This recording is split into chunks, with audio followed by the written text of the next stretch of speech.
Il est 13h. Si vous nous rejoignez, bonjour et bienvenue dans ce bulletin d'information. Les consultations pour la formation du gouvernement central, on en parle encore. Les associations culturelles et autres organisations des femmes ont été consultées par la future chef de l'exécutif national. L'amélioration des conditions des artistes et l'emploi des jeunes étaient au menu des discussions le 22 avril à l'immeuble du gouvernement. Patrick Issot Junior Rumba. Ce lundi 22 avril, c'était le tour des associations culturelles et autres. L'ANTPC, conduite par Ndungi Mambimbi, a présenté son cahier des charges. La situation des artistes a été mise en avant-plan. Le Premier ministre nous a écoutés avec une oreille attentive. Parce que là, nous sommes en plein combat pour qu'une loi sur le statut de l'artiste soit votée au Parlement. Et nous pensons que la primature pourra nous aider parce que ce n'est pas un miracle. Les gens sont distraits. Nous demandons aux honorables d'être un peu plus, attentifs. De son côté, la Société congolaise des droits d'auteur et droits voisins, Sokoda, avec à sa tête Josanyo Kalongo, attend l'amélioration surtout des relations entre les artistes et la commission de censure. Moi, artiste et musicien, je ne suis pas protégé, et mon œuvre aussi. Parce que ça fait des années que nous attendons la promulgation de cette loi sur les artistes qui traînent, ça fait des décennies. Et avec ce que nous disons pour la commission de censure, nous avons décrié la manière de travailler de la commission de censure à plusieurs fois. Et je crois qu'on doit quand même arranger les choses. Une autre organisation consultée ce lundi 22 avril, c'est le Conseil national de la jeunesse. Cette structure a eu également le temps de présenter ses préoccupations.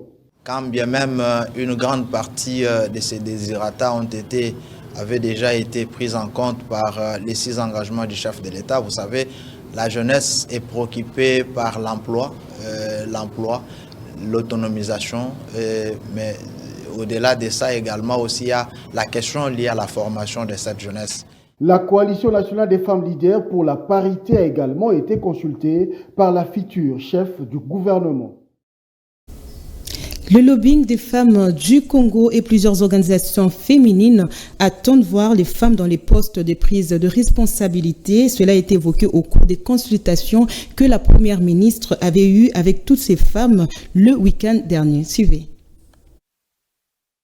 Un week-end, pas de tout repos pour la future chef du gouvernement central Judith Suminwa Toluka. À l'immeuble intelligent, elle a reçu pour les consultations les organisations féminines de la société civile. La Fédération congolaise des personnes handicapées, AFEJUCO, Cercle Sophie Kanza, les confessions religieuses, la CSC, lobbying de haut niveau pour la parité. Chacune d'elles a présenté ses préoccupations pour la formation du prochain gouvernement. Nous avons saisi cette opportunité pour soulever les questions de l'insécurité, pour que la première ministre puisse se focaliser là-dessus. L'insécurité dans les villes, l'insécurité dans les villages, pour permettre aux gens qui sont dans les camps de retourner dans leur village et commencer leur vie. Nous avons aussi informé la première ministre par rapport aux besoins des femmes déplacées dans les camps. Comme vous le savez, les conditions de vie dans les camps, c'est vraiment dégradant. Donc il est plus que temps que le gouvernement puisse offrir des abris convenables pour ces femmes et ces familles qui sont dans les camps. Alors nos échanges étaient plus sur la situation de la femme en RDC qu'elle connaît déjà, mais aussi pour appuyer sur les recommandations des femmes de lobbying de haut niveau, surtout pour les femmes dans l'administration publique qui sont souvent négligées et qui n'arrivent toujours pas à avoir des promotions. Alors nous avons beaucoup parlé sur la situation de la femme dans l'administration publique, mais aussi nous avons parlé de l'appui du lobbying et comment est-ce qu'on peut l'accompagner, et aussi pour le G100, la représentation du G100 à travers le monde. Un véritable tour d'horizon de la situation générale du pays et surtout de la condition de la femme a été fait par ces organisations féminines de la société civile. L'opposition parlementaire accorde le poste de rapporteur adjoint à l'Assemblée nationale à Ensemble pour la République. C'était à l'issue d'un cadre de concertation qu'ils ont tenu au Palais du Peuple le week-end. Suivez. Le choix des opposants pour les postes de rapporteurs adjoints a été porté sur les partis de Moïse Katumbi car, selon eux, cette formation politique représente 60% de la force au sein de l'opposition parlementaire. C'est ce qu'a déclaré Princesse Dominique Munongo à l'issue d'un cadre de concertation qu'ils ont tenu au Palais du Peuple. De concertation de l'opposition parlementaire. En date du samedi 20 avril 2024, il s'est tenu dans la salle des banquets du Palais du Peuple une réunion de concertation parlementaire composée des partis et regroupements politiques dont la configuration ci-dessous. Ensemble pour la République, 18 députés. Avançons MS, 6 députés. Nouvel Élan, 3 députés. DIPRO, 2 députés. LGD, 1 député. À l'issue des discussions, il a été convenu ce qui suit. Le poste de rapporteur adjoint du bureau définitif de l'Assemblée nationale est confié à Ensemble pour la République, compte tenu du poids numérique dans l'opposition, soit 60%. Par la suite, les responsabilités aux autres postes seront confiées en priorité aux autres regroupements et partis politiques de l'opposition. Il convient de souligner que le délégué du regroupement DIPRO a mentionné l'absence de son président qui n'a pu joindre. Toutefois, il a souligné l'importance de l'unité et de la solidarité de l'opposition dans la prise de position. De ce fait, est retenu rapporteur adjoint de l'Assemblée nationale le candidat député à désigner par Ensemble pour la République. Fait à Kinshasa le 20 avril 2024, les chefs de délégation pour Ensemble Mwando Simba, pour Nouvel Élan, l'honorable Fumama Panda, pour Avançons MS, l'honorable Kate Bengoy Michel, et pour DIPRO, l'honorable Kapé Kabundi Bavi. Pour la porte-parole du cadre des concertations de l'opposition parlementaire, les autres partis seront pris en compte en priorité au moment du partage des autres responsabilités qui seront destinées à l'opposition parlementaire. Parlons autre chose. La proposition de l'ambassadrice de la Belgique à Kinshasa, à la RDC, de saisir la Cour internationale de justice contre le Rwanda est saluée par la société civile de Béni. Suat Mouindo a été joint au téléphone par Rachel Mavitidi.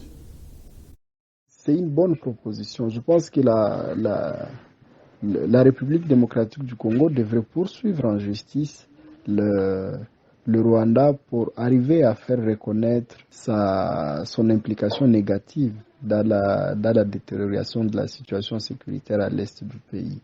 Et c'est même étonnant que la Belgique soit là à le rappeler au Congo, alors que ça aurait dû être instinctivement une décision prise dès les premières semaines d'agression par le Rwanda. Et ce n'est d'ailleurs pas la seule mesure à envisager, parce qu'il ne faut pas oublier que les arrêts de la Cour internationale de justice ne sont pas obligatoires. Donc il faudrait, aux côtés de cette procédure judiciaire, poursuivre toujours l'offensive diplomatique et militaire sur terrain. C'est pourquoi c'est toujours incompréhensible que jusqu'à présent, le Congo n'a jamais rompu les relations diplomatiques avec le Rwanda, malgré le fait qu'il existe de preuves que le Rwanda soutient le M23. Jusqu'aujourd'hui, l'ambassade de la RDC fonctionne à Kigali. Jusqu'aujourd'hui, il n'y a aucune mesure diplomatique ou économique forte de la part du Congo pour contraindre le Rwanda à respecter ses engagements, et notamment le respect de l'intégrité territoriale du Congo. Donc, pour nous, c'est une proposition à mettre en compte, à prendre en compte et à mettre en œuvre pour notamment continuer à montrer cette image du Rwanda en tant qu'État adverse.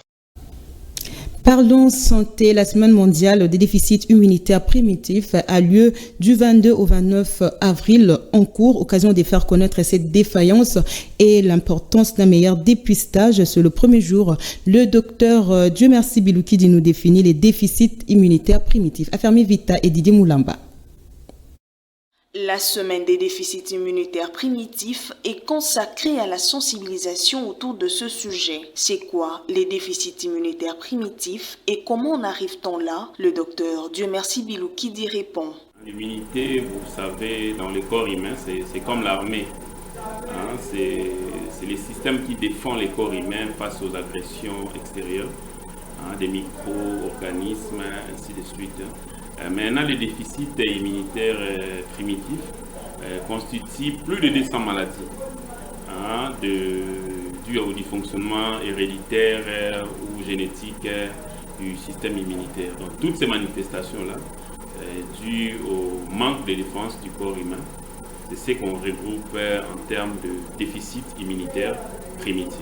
Poursuivant son explication, le docteur Diomersi Bilukidi nous parle de types de déficits immunitaires primitifs. Il y a plusieurs sortes, je peux dire, de déficits immunitaires primitifs, mais regroupés en 4 ou 5 types. Je vais citer les déficits immunitaires immoral, déficits immunitaires combinés, les déficits immunitaires relevant du problème des phagocytes, le déficit immunitaire découlant du problème des compléments, et on parle aussi de déficit immunitaire primitif complexe. Voilà les 5 types. Sensibiliser le grand public, oui, mais la semaine avise beaucoup plus les malades eux-mêmes et le corps médical. Ça n'est complètement fini pour cette session d'information. Merci de l'avoir suivi. Au revoir.